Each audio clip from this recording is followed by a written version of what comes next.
Hey guys, it's Haley and welcome to another bookish video.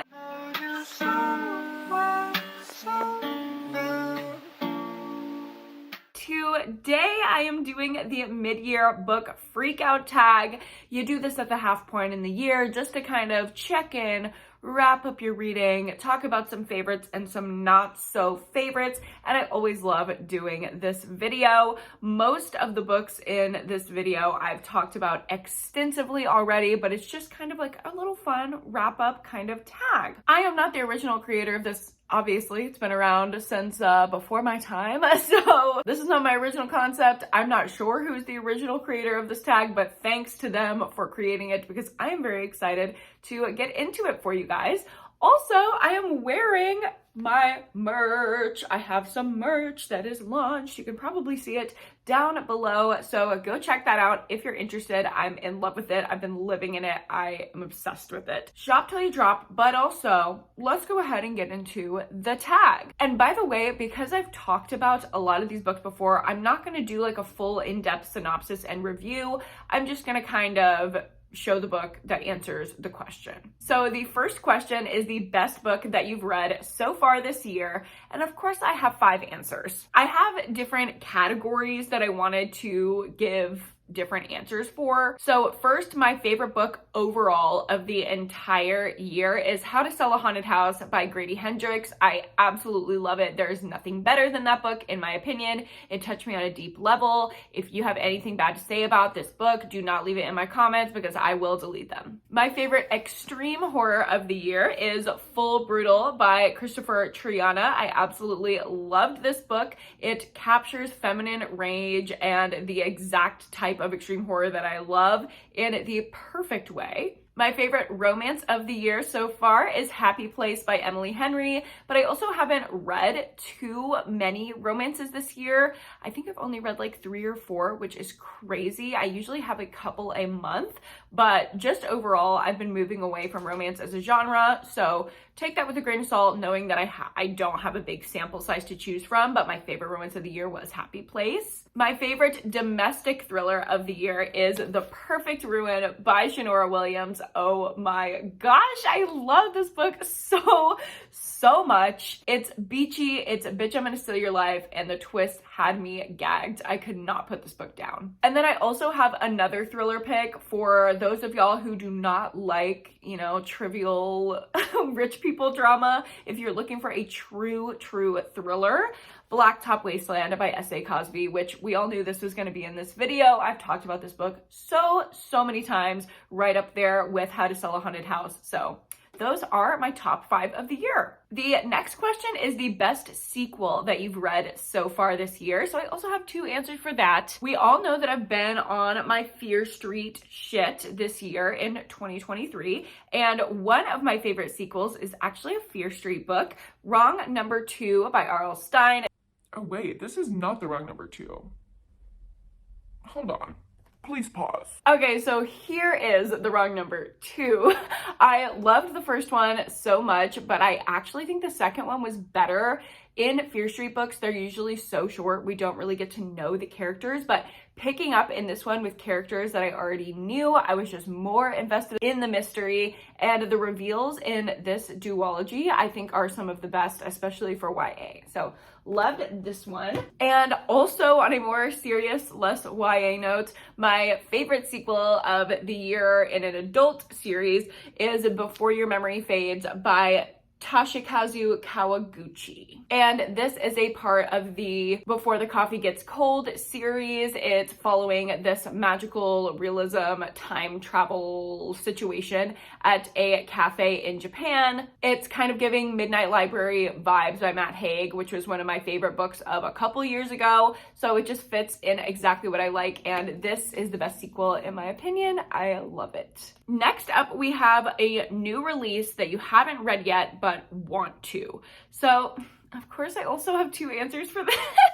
I cannot just decide on one, okay? There are just so many books and so little time. So, Of course, I have to talk about my king, Riley Sager. I always love his releases, even when he's been debatably in his flop era, according to a lot of people, he was still slaying for me. So I really want to read The Only One Left, his new release that I believe just came out in June. I'm saving it for a July reading vlog, so I have not read it yet, but that is coming. And luckily I'm hearing great things about it, so I'm hoping that I'm gonna love it as well. And then of course, None of This Is True by Lisa Jewell will be out in August. I always really prioritize Lisa Jewell releases because I just love her writing style so much. I always fly through it, feel for the characters, what's new. I love Lisa over here. So those are the two new releases that I will definitely be reading in new release thriller reading vlogs this year. The next question is most anticipated releases for the second half of the year. Probably my number one pick is Midnight is the Darkest Hour by Ashley Winstead. I don't even know that we have a synopsis for this book yet, but I have loved Ashley Winstead's two past thriller releases. In My Dreams, I Hold a Knife, and Last Housewife were both on my top 5 thrillers of the 2 previous years. So I'm guessing that Midnight is the Darkest Hour will make it on my 2023 list. And I'm also really anticipating These Hallowed Halls, I think it's called, which is a dark academia short story collection. And Lane Fargo has a story in there that I'm super excited about. I just think this is gonna be the early fall vibe for me. Next up, we have our biggest disappointments of the year so far. First of all, we have They All Died Screaming by Christopher Triana. This is an extreme horror book that I absolutely expected to just be in love with because 2 Christopher Triana releases previous to this were 5 stars and favorites of all time. Hello, I just talked about Full Brutal. And then last year, if you caught my best books of the year of 2022 video, then you'll know that Gone to See the Riverman was also one of my favorites. So I tend to really love Christopher Triana's writing, but something about They All Died Screaming just did not work for me at all. I will link the wrap up where I talk about it extensively up above and down below so you can hear my full thoughts if you would like. But yeah, this was very disappointing, but I also had very high hopes because of how much I loved Christopher Triana's other books. A very similar situation with You Shouldn't Have Come Here by Geneva Rose. Geneva Rose's 2 previous releases, I gave 4.5 and 5 stars, so I was looking forward to the 2023 release, but it was another 1 star for me. I cannot believe that these authors that I loved previous works from, I gave these books 1 star. Like, what is going on? Did my taste change? Did their writing style change? I'm not sure. But these 2 were massive disappointments for me. The biggest surprises of the year so far are The Good Sister by Sally Hepworth. Oh my gosh. When I picked this one up, I did not expect to love it as much as I do. This thriller just has so much heart and so much charm. There is a depth to the character development in here that I just absolutely fell in love with, and that was such a big surprise to me. I honestly picked up Sally Hepworth thinking, okay, this is going to be another Megan Miranda, Sherry Lapina, like domestic thriller copy paste, and it's going to be a 3.5 or 4 star, and I'll move on and I'll have a good time with it, and it won't be a bad book, but it won't be anything deeper. And that is certainly not what happened with The Good Sister. This is definitely one of my favorites of the year. I loved it so much, and the level of depth was so surprising. I could read Sally Hepworth's writing all day. And then a book that I don't think I've talked about yet on my channel, but that was a massive surprise to me, was Milk Fed by Melissa Broder. I absolutely love this book. I just read it at the beginning of June this month, and I could not put it down. I was obsessed with every single part of it. It is so weird. And I know that when everyone pitches this book, they say that it's so weird. It is so weird. This is like the most bisexual trauma therapy book that I could ever recommend to you, which is obviously me. So if you are similar to me, maybe you will be surprised by this in the same way. But I was just expecting something like, okay, the weird horror that I've read in the past. No. This is much, much deeper than that.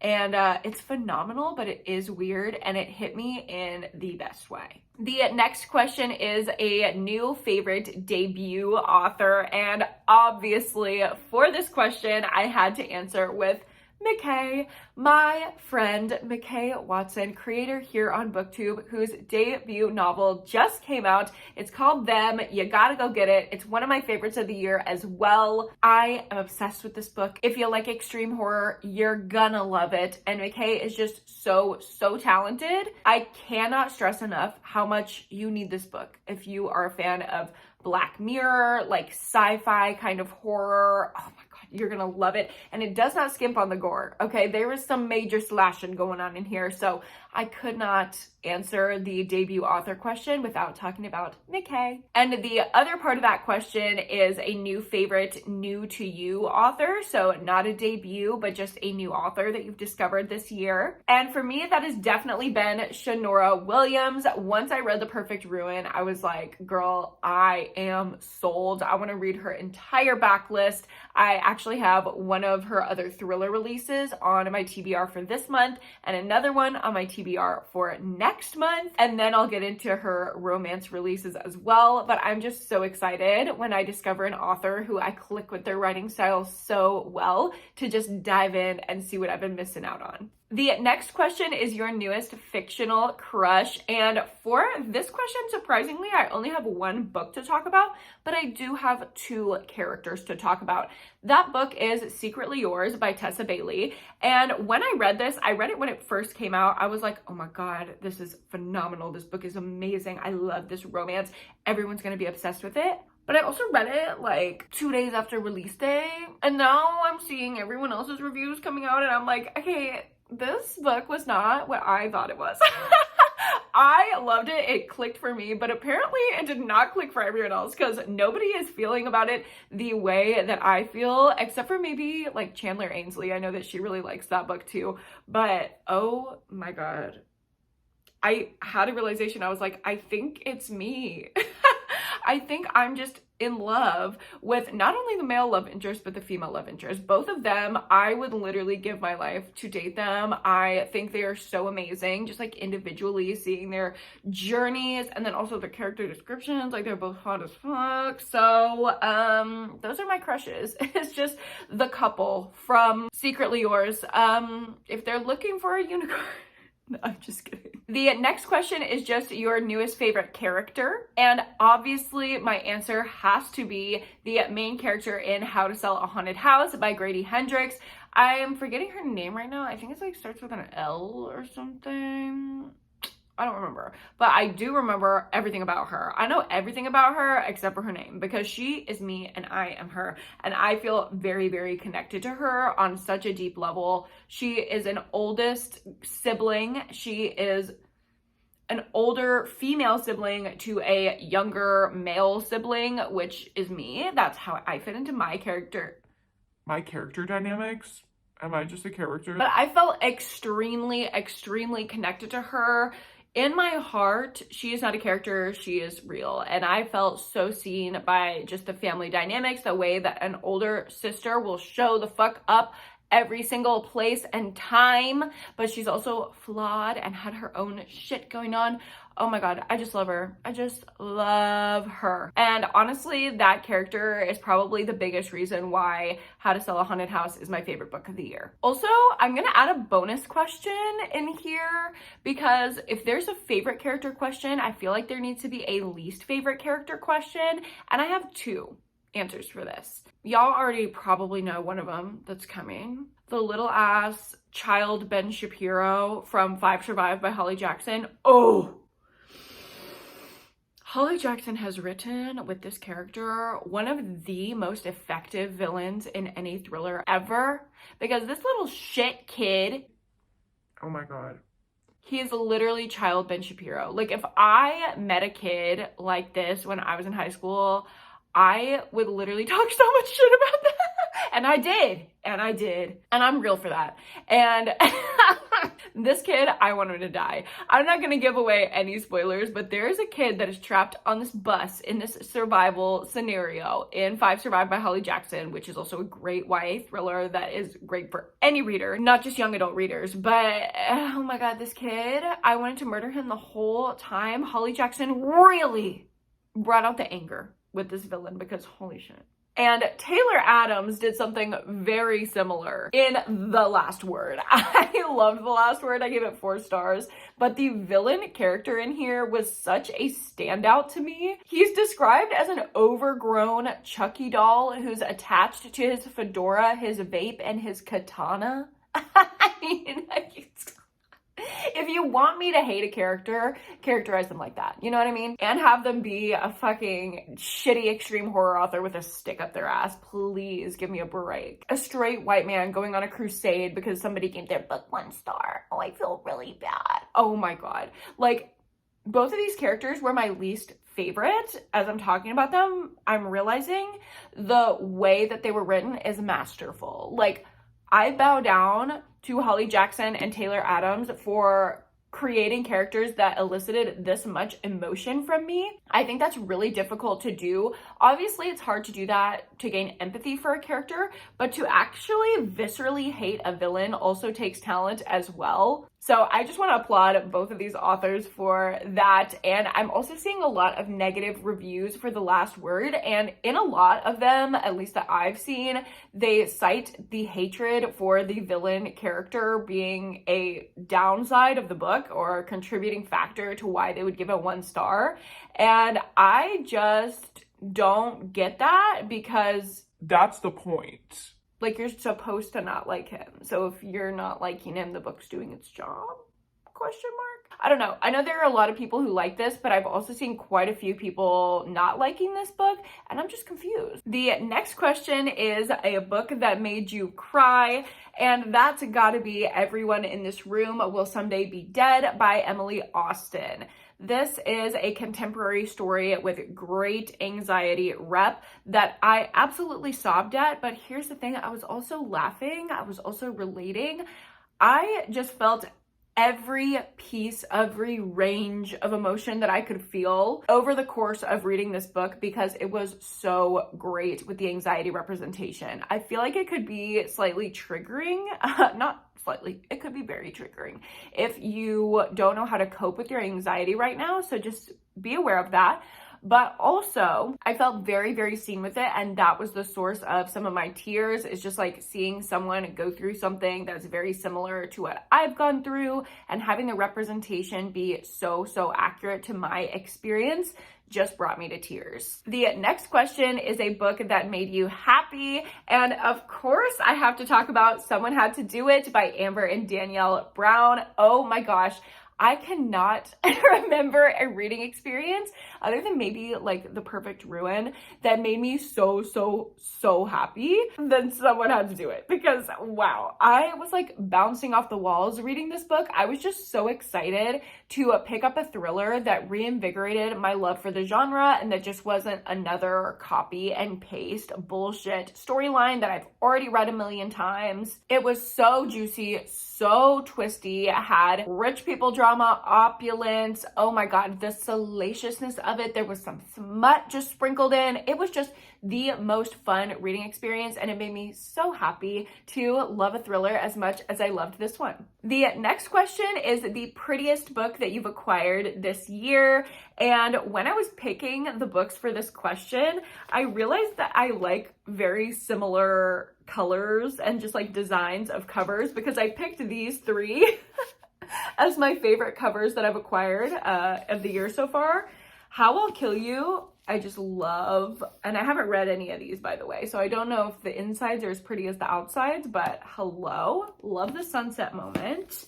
Same with You Can Trust Me by Wendy Hurd. Oh my god, I love it. And She's Too Pretty to Burn, also by Wendy Hurd. Okay, Wendy, I love your covers, girl. Wow, just like this color palette is speaking to me. The next question is, what books do you need to read by the end of the year? And y'all, too many to count. Both of these shelves right here, both of these two on the end are completely full of unread books. These 3 read books, these 2 unread. So ideally, all of those. Let me know if you would want me to do a video that's like a tour of my unread books, like an updated physical TBR video, so y'all could comment like books that I should prioritize that I have unread on my shelves. If that's something that you would be interested in, let me know. I've done it before and I enjoy making those videos and seeing what y'all are interested in, but I don't know if like I had already done one in, I think, October. So I don't know if it's time for another. I don't know. Let me know. Let me know if you would want to see that. And the last question of the tag is, what was your favorite book to movie adaptation this year? Of course, I have 2 answers. The first one is one of my favorite horror movies that I've seen this year. A lot of the horror movies that are coming out this year just are not hitting the way that I wanted them to, but luckily this one did, and that is Knock at the Cabin, which is the adaptation of Cabin at the End of the World, which I absolutely loved that book, but I actually think the movie's better. I know, controversial, I never say that, but I love the movie. Anything with Jonathan Groff, honestly, I'm sold. Sign me up. I'm obsessed with that man. And then, of course, TV show-wise, Daisy Jones and the Six. I've watched it twice. Daisy Jones is gonna be on my Spotify Wrapped at the end of the year. I don't know how I'm supposed to explain how a fictional band ended up on my Spotify Wrapped, but that is going to be the situation. So I will have to navigate it. Oh my God. I love this show so much. Between Eddie and Suki, what's her name in the show? Karen? Sorry, I cannot call her Karen. That is Suki to me. Between him and her, I don't know what to do with myself. I could look at their little selves all day long. And obviously the story was phenomenal and I sobbed. So we stand Daisy Jones in this house. And that is going to be all for my mid-year book freakout tag. Thank you guys so much for watching. I hope you enjoyed it and had fun going over a few wrap-up-y kind of questions for my reading year so far in 2023. If you did enjoy this video, go ahead and give me a like and subscribe to my channel if you haven't already. Don't forget to go to therapy and read a book this week, and I will see you guys in my next one. Bye!